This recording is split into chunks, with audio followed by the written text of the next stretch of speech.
Hello everyone, नमस्कार। मैं शुभ पांडे एक बार फिर से स्वागत करता हूं आप सबका अपने इस चैनल पे। दोस्तों, इसके पहले स्टैटिक जेकी का पहला पार्ट हो चुका है, जिसमें लगभग 40 से 45 क्वेश्चन हम लोग सॉल्व किए थे। ठीक है, तो अब सेम वही उसका दूसरा पार्ट मैं लेके आया हूँ। देखिए, इसमें हम वैसे ही क्वेश्चन लेंगे, मोस्ट इम्पॉर्टेंट क्वेश्चन जो एग्ज़ाम में सीधे आते हैं। ठीक है, चलिए क्लास को बिना लेट किए शुरू करते हैं। अगर क्लास अच्छा लगे तो लाइक करिएगा और शेयर करना बिल्कुल ना भूलिए। आप लोग क्लास को एक बार पॉज करके इसे शेयर कर लीजिए, फिर देखिएगा। ठीक है, चलिए, अगर नए हैं तो चैनल को सब्सक्राइब करना बिल्कुल ना भूलिए। चलिए क्लास को शुरू करते हैं। सबसे पहला अपना क्वेश्चन है, where is the Arun Jaitley stadium. आपका अरुण जेटली स्टेडियम कहाँ है? ठीक है, तो आपके ऑप्शन है दिल्ली, पुणे, हैदराबाद और विजयवाड़ा। तो ऑप्शन के हिसाब से आपका ऑप्शन नंबर पहला सही हो जाएगा। ऑप्शन नंबर पहला आपका हो जाएगा दिल्ली, सही हो जाएगा। अरुण जेटली स्टेडियम कहाँ है? दिल्ली में है। इसी का नाम एक और है जिसे कहते हैं फिरोज शाह कोटला मैदान। क्या कहते हैं? फिरोज शाह कोटला मैदान इसको कहा जाता है। ठीक है, बाकी ऑप्शन अगर देखें पूरे हैदराबाद, विजयवाड़ा, तो विजयवाड़ा में जो है वो आपका इंदिरा गांधी स्टेडियम है, इंदिरा गांधी। ठीक है, और हैदराबाद में आपका राजीव गांधी है, राजीव गांधी स्टेडियम। ठीक है, ये जो राजीव गांधी स्टेडियम है ये इंटरनेशनल लेवल पे है। पुणे में जो रखा है आपका, उसका नाम है सुब्रतो राय, सुब्रतो राय सहारा। क्या नाम है? सुब्रतो राय सहारा स्टेडियम। ठीक है, तो ये आपका क्लियर हो गया। दिल्ली में आपका अरुण जेटली, जिसे फिरोज शाह कोटला मैदान भी नाम जाता है। पुणे में आता है सुब्रतो राय स्टेडियम। हैदराबाद में आपका राजीव गांधी और विजयवाड़ा में आपका इंदिरा गांधी। ठीक है, ये 4 स्टेडियम क्लियर हो गया। आगे बढ़ते हैं। अगला क्वेश्चन है कि किस शहर को भारत का डायमंड सिटी कहा जाता है? डायमंड सिटी ऑफ इंडिया किसे कहा जाता है? तो आपके ऑप्शन हैं सूरत, अहमदाबाद, कानपुर और लखनऊ। ठीक है, तो डायमंड सिटी कैसा कहा जाता है? सूरत को, सूरत को इंडिया का डायमंड सिटी कहा जाता है। ठीक है, बाकी अगर ऑप्शन देखें तो आप अहमदाबाद को देख लिए। अहमदाबाद को 2 नाम से जाना जाता है। एक है आपका बोस्टन ऑफ इंडिया। क्या कहा जाता है? Boston of India. और इसी को कहा जाता है Manchester of India, Manchester of India कहा जाता है। ठीक है, कानपुर को क्या कहा है? The leather city, the leather city. अच्छा, एक बात ध्यान रखिए, द लेदर सिटी जो कहा जाता है ये वर्ल्ड का है। किसका है? वर्ल्ड का। द लेदर सिटी वर्ल्ड का है। लखनऊ को जो है वो नवाबों का शहर कहा जाता है, नवाबों का शहर। तो नवाबों का शहर किसे कहा जाता है? लखनऊ को। यहाँ पे 4 ऑप्शन क्लियर हो गए होंगे। सूरत को डायमंड सिटी, अहमदाबाद को बोस्टन ऑफ इंडिया और मैनचेस्टर ऑफ इंडिया, कानपुर को the leather city of the world, Lucknow को नवाबों का शहर कहा जाता है। ठीक है, आगे बढ़िए। अगला आपका क्वेश्चन है, what is the currency of Cuba. Cuba की मुद्रा क्या है? आपके ऑप्शन हैं यूरो, पाउंड, केदी या फिर लारी। तो इनमें से देखा जाए तो ऑप्शन कोई भी नहीं है, माफ़ करिएगा, ऑप्शन इनमें से कोई नहीं है आपका। अगर हम लोग जैसे करते हैं कंट्री, कैपिटल और करेंसी, इसी रूल से आप लोग याद करेंगे तो याद हो जाएगा। ठीक है, तो आपके जो है क्यूबा, इसकी कैपिटल है हवाना, क्यूबा हवाना, इस यहाँ चलती है पीसो। ठीक है, क्यूबा हवाना पीसो। और यूरो से अगर देखें तो एक ये याद रखिए, स्पेन, मैड्रिड, यूरो। स्पेन, वहाँ की कैपिटल है मैड्रिड और यूरो। ठीक है, पाउंड का अगर देखें तो इजिप्ट, कायरो, पाउंड। इजिप्ट जो देश है वहाँ की कैपिटल है कायरो और वहाँ पे पाउंड चलती है। ठीक है, केदी को अगर देखा जाए तो घाना, वहाँ की कैपिटल है अकरा, वहाँ पे केदी चलती है। घाना, अकरा, केदी। ठीक है, लारी का अगर देखा जाए तो एक देश है आपका जॉर्जिया, जॉर्जिया, वहाँ की कैपिटल है तबलीसी और लारी वहाँ पे चलती है। ठीक है, तो आपके ये 5 देश हो गए, Cuba, Havana, peso, Spain, Madrid, euro, Egypt, Cairo, pound, Ghana, Accra, cedi, Georgia, तबलीसी, लारी। ठीक है, चलिए आगे बढ़ते हैं। अगला क्वेश्चन है अपना, who is known as Bangabandhu. Bangabandhu के नाम से किसे जाना जाता है? आपके ऑप्शंस हैं शेख मुजीबुर रहमान, चित्तरंजन दास, CF एंड्रजू या फिर शेख अब्दुल्ला। इसके पहले मैंने कराया हुआ था कि पंजाब केसरी, आंध्र केसरी, बिहार केसरी, ठीक है। तो केसरीस करके मैंने बताया था। आज मैं बंधु से बताने वाला हूँ आपका। तो ऑप्शंस में आपके जो बंग बंधु है वो शेख मुजीबुर रहमान जी को कहा जाता है। किसको? शेख मुजीबुर रहमान जी को बंग बंधु कहा जाता है। अच्छा, अगर आपको याद हो तो इसके पहले वाले पार्ट में मैंने कहा था शेख मुजीबुर रहमान को 2020 का गांधी पीस प्राइज़ दिया गया है। कौन सा? गांधी पीस प्राइज़ भी दिया गया है। अच्छा, बाकी के अगर ऑप्शन देखें, चित्तरंजन दास जी हैं और CF एंड्रजू जी हैं, शेख अब्दुल्ला जी हैं। तो चित्तरंजन दास को कहा जाता है देश बंधु। क्या कहा जाता है? देश बंधु। CF एंड्रजू को कहा जाता है दीन बंधु, ना, दीन बंधु, ठीक है। तो शेख मुजीबुर रहमान बंग बंधु के नाम से जाने जाते थे, चित्तरंजन दास जी देश बंधु के नाम से जाने जाते थे, CF एंड्रजू जी को दीन बंधु के नाम से जाने जाते थे। कन्फ्यूजन ना हो, ठीक है। बार बार एक दो तो आप बार पढ़ लेंगे, याद हो जाएगा। अच्छा, शेख अब्दुल्ला जी को क्या जाता था? शेख अब्दुल्ला जी को कहा जाता था शेख केसरी, शेख कश्मीर, ना, शेख कश्मीर के नाम से किसे जाना जाता था? शेख अब्दुल्ला जी को। क्लियर है? आगे बढ़ते हैं। अगला क्वेश्चन है आपका, where is the Rajiv Gandhi national park situated. National park से एक क्वेश्चन हमेशा एग्जाम में आते ही है। तो आपके ऑप्शन देख लीजिए, बिहार, असम, कर्नाटक या फिर महाराष्ट्र। इसके पहले वाले पार्ट में भी मैंने यही चारों का कराया हुआ है। तो अगर 2-3 बार आप पढ़ लेंगे तो आपको याद हो जाएगा। आप अपने से तो पढ़े नहीं होंगे, हमें पता है। एक बार देख लीजिए, जैसे मैंने बताया हुआ था, बिहार में क्या है? वन एंड ओनली एक वाल्मीकि नेशनल पार्क है ना, वाल्मीकि नेशनल पार्क, ठीक है। अच्छा, बाकी का ज़रा देखिए।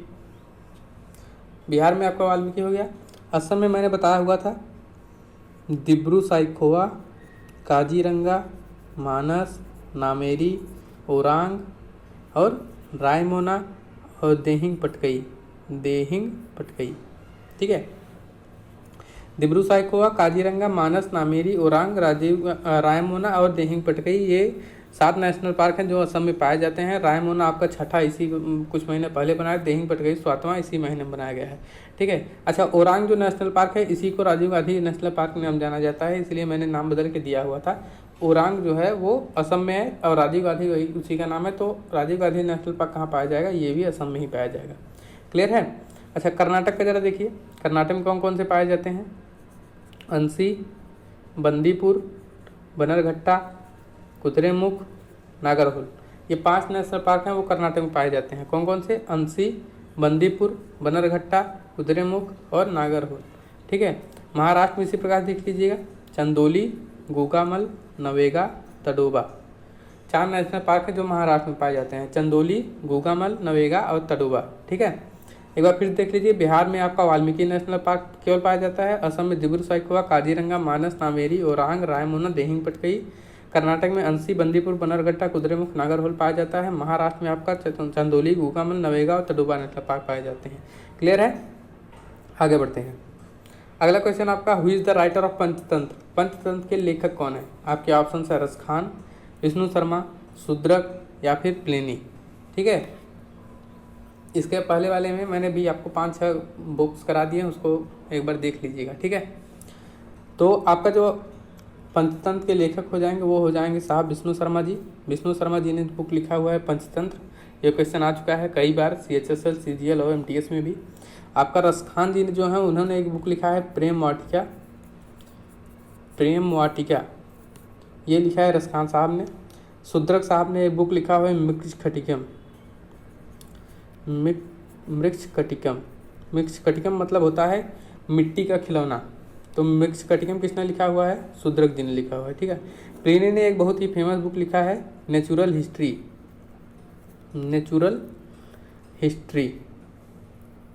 ये बुक बहुत बार आ चुका है एग्जाम में। नेचुरल हिस्ट्री किसने लिखा है? प्लिनी साहब ने लिखा हुआ है। तो आपके 4 बुक क्लियर हो गए। पंचतंत्र विष्णु शर्मा साहब लिखा है, रसखान जो है उन्होंने प्रेम वाटिका लिखा है, शूद्रक ने मृक्षकटिकम लिखा है, प्लिनी ने नेचुरल हिस्ट्री लिखा हुआ है। क्लियर है? आगे बढ़ते हैं। अगला क्वेश्चन है आपका, who was the founder of Lucknow. Lucknow का संस्थापक कौन था? किसने लखनऊ की स्थापना की हुई थी? आपके ऑप्शन है अकबर, वीर सिंह जयदेव, असफदुल्लाह या फिर उदल शाह। तो ऑप्शन के हिसाब से अगर देखो तो तुरंत याद पता चल जाएगा, असफदुल्लाह जी थे जिन्होंने लखनऊ की स्थापना की हुई थी। असफदुल्ला जी थे जिन्होंने लखनऊ की स्थापना किया हुआ है। बाकी जो लोग हैं उन्होंने भी किसी न किसी जगह की स्थापना की हुई है, इसी का मैंने ऑप्शन ही दिए हैं। अकबर ने इलाहाबाद दिया हुआ था, इलाहाबाद दिया हुआ था मतलब इलाहाबाद की स्थापना की हुई थी, ठीक है। इलाहाबाद की स्थापना किसने की थी? अकबर ने की थी। वीर सिंह जयदेव, इन्होंने यूपी की एक जगह है जो झांसी, झूंसी नहीं झांसी, झांसी की जगह है, उसकी स्थापना वीर सिंह जयदेव ने किया था। उदल शाह ने एक जगह है सागर, सागर इसकी स्थापना की उसने की थी उदल शाह ने। तो आपके चारों जगह क्लियर हो गए होंगे। अकबर ने आपका इलाहाबाद, वीर सिंह जयदेव झांसी, असफदुल्ला ने लखनऊ, उदल शाह ने सागर, ठीक है। बाकी का आगे बढ़ते हैं। अपना आपका 8वां क्वेश्चन है, who has been awarded with Sahitya Akademi award 2021 का साहित्य अकेडमी अवार्ड किसे दिया गया है? आपके ऑप्शन है Arundhati Subramaniam, Anamika, M Veerappa Moily, all of this, sorry. तो आपको बताना है इनमें से साहित्य अकेडमी अवार्ड किसे दिया गया है। तो आपका ऑप्शन नंबर चौथा सही हो जाएगा, ऑल ऑफ दिस में सभी को दिया गया है, पर किस सेक्टर में दिया गया है, यानी कि कौन सी लैंग्वेज के लिए दिया गया है और किसके लिए दिया गया है, तो वो जान लीजिए कि अरुंधति सुब्रमण्यम जी को हिंदी लैंग्वेज में दिया गया है। अनामिका सॉरी माफ़ करिएगा, जो अरुंधति सुब्रमण्यम है इनको इंग्लिश के लिए दिया गया है, अनामिका जी को हिंदी के लिए दिया गया है, एम वीरप्पा मोइली को कन्नड़ के लिए दिया गया है, ठीक है। एक तो ये हो गया आप लैंग्वेज के, तो अगर पूछे कि इंग्लिश में किसको दिया गया है तो अरुंधति सुब्रमण्यम, अनामिका जी को हिंदी में, एम वीरप्पा मोइली जी को कन्नड़ में दिया गया है। अच्छा, कौन सी बुक के लिए दिया गया है वो भी जान लीजिए। जो ये अरुंधति सुब्रमण्यम जी हैं, इन्होंने एक बुक लिखा हुआ है इंग्लिश में ही, when God is a traveller, when God is a traveller, ठीक है। ये जो बुक है इसके लिए किसे दिया गया है? अरुंधति सुब्रमण्यम जी को इसी बुक के लिए इंग्लिश में इन्हें साहित्य अकेडमी अवार्ड दिया गया। क्लियर है? अच्छा, अनामिका जी को हिंदी में एक बुक है टोकरी में दिगंत, टोकरी में दिगंत, या फिर इसे कहा जाता है थेरी गाथा, आप दोनों याद कर लीजिए, ठीक है। दरअसल इसका पूरा नाम है टोकरी में दिगंत थेरी गाथा। तो कुछ भी पूछ सकता है, अगर पूछ ले टोकरी में दिगंत किसने लिखा है तो अनामिका जी ने लिखा हुआ है, ठीक है। ये हिंदी में लिखा हुआ है, हिंदी के लिए साहित्य अकादमी अवार्ड भी दिया गया है। क्लियर है? अच्छा, एम वीरप्पा मोइली, इन्होंने कन्नड़ कौन सी बुक लिखा है? इन्होंने बुक लिखा है श्री बाहुबली, श्री बाहुबली अहिम दिग्विजयम, अहिम दिग्विजयम। ये बुक जो है वो एम वीरप्पा मोइली ने लिखा है, जिसके लिए इन्हें साहित्य अकादमी अवार्ड दिया गया है, ठीक है। आगे बढ़ते हैं। अगला क्वेश्चन अपना, which day is observed as world milk day, किस दिन को विश्व दुग्ध दिवस के रूप में मनाया जाता है? आपके ऑप्शंस हैं 1 जून, 2 जून, 3 जून या फिर 5 जून। सबसे पहले तो आपने वीडियो को अगर लाइक नहीं किया है तो इस समय पहले लाइक कर दीजिए, ठीक है। आगे बढ़ते हैं, आप देख लीजिए वर्ल्ड मिल्क डे जो है वो 1 जून को मनाया जाता है, ये क्लियर है। वर्ल्ड मिल्क डे 1 जून को आता है। तो अगर वर्ल्ड मिल्क डे आता है 1 जून को तो नेशनल मिल्क डे भी होता होगा। नेशनल मिल्क डे कब होता है आपका? 26 नवंबर, 26 नवंबर को नेशनल मिल्क डे होता है। अच्छा, एक बात और आप हमें कमेंट बॉक्स में करके बताइए कि इंडिया में जो दुग्ध क्रांति हुई थी उसके जनक कौन है, ठीक है। दुग्ध क्रांति के जनक कौन है वो कमेंट बॉक्स में हमें बताइएगा, ठीक है। तो 1 जून को आपका वर्ल्ड मिल्क डे हुआ था, नेशनल मिल्क डे आता है 26 नवंबर को। 2 जून को जो है तेलंगाना का फॉर्मेशन मनाया जाता है, तेलंगाना का फॉर्मेशन डे होता है 2 जून को। 3 जून को आता है बाईसाइकिल डे, बाईसाइकिल डे ये एग्जाम में आ चुका है CGL के। तो बाईसाइकिल डे किस दिन मनाया जाता है? 3 जून को मनाया जाता है। 5 जून को आप लोग सब अच्छे से जानते होंगे, ये इन्वायरमेंट डे होता है, इन्वायरमेंट डे, ठीक है। तो 5 जून को इन्वायरमेंट डे आता है, पर्यावरण दिवस। 3 जून को आता है बाईसाइकिल दिवस। 2 जून को आता है तेलंगाना फॉर्मेशन दिवस और 1 जून को आता है नेशनल अरे 1 जून को आता है वर्ल्ड मिल्क डे, और नेशनल मिल्क डे कब आता है आपका 26 नवंबर को। क्लियर है, आगे बढ़ते हैं। आपका लास्ट क्वेश्चन है जो कि है हेडक्वार्टर से, where is the headquarter of ASEAN. ASEAN का हेडक्वार्टर कहाँ है? आसियान का फुल फॉर्म पहले सबसे पहले जान लीजिए। आसियान का जो आपको बताना है कि फुल फॉर्म क्या है। आसियान का फुल फॉर्म है एसोसिएशन, क्या है? Association south east, association of south east Asia nation, association of south east Asia nation, ये होता है आपका आसियान। ठीक है, तो आसियान का हेडक्वार्टर कहाँ है? आपके ऑप्शन है जकार्ता, मनीला, दिल्ली या फिर ग्लैंड। तो इंडोनेशिया में, इंडोनेशिया की जो राजधानी है जकार्ता, वहाँ पे आसियान का हेडक्वार्टर होता है। ठीक है, बाकी के अगर ऑप्शन देखें मनीला, दिल्ली, ग्लैंड, तो मनीला जो है वो एडीबी का हेडक्वार्टर है। एडीबी यानी एशियाई डेवलपमेंट बैंक, वहाँ पे मनीला, मेट्रो मनीला, मनीला कहाँ पे है? फिलीपींस से है, तो फिलीपींस के जो मनीला है वहाँ पे एडीबी का हेडक्वार्टर है। दिल्ली में आपके कई सारे हेडक्वार्टर हैं। एक मुख्यतः आप लोग याद कर लीजिए कि जो नाडा है, नाडा क्या होता है? नाडा होता है नेशनल एंटी डोपिंग एजेंसी। जो प्लेयर्स होते हैं, चाहे वो क्रिकेटर हों, चाहे वो एथलीट हों, चाहे जो भी हो, उनकी एक डोपिंग का वो होता है ना, जांच होती है। तो जो डोपिंग का जांच करते हैं वो यही लोग होते हैं। कई सारे बैन हो जाते हैं इसी चीज़ में।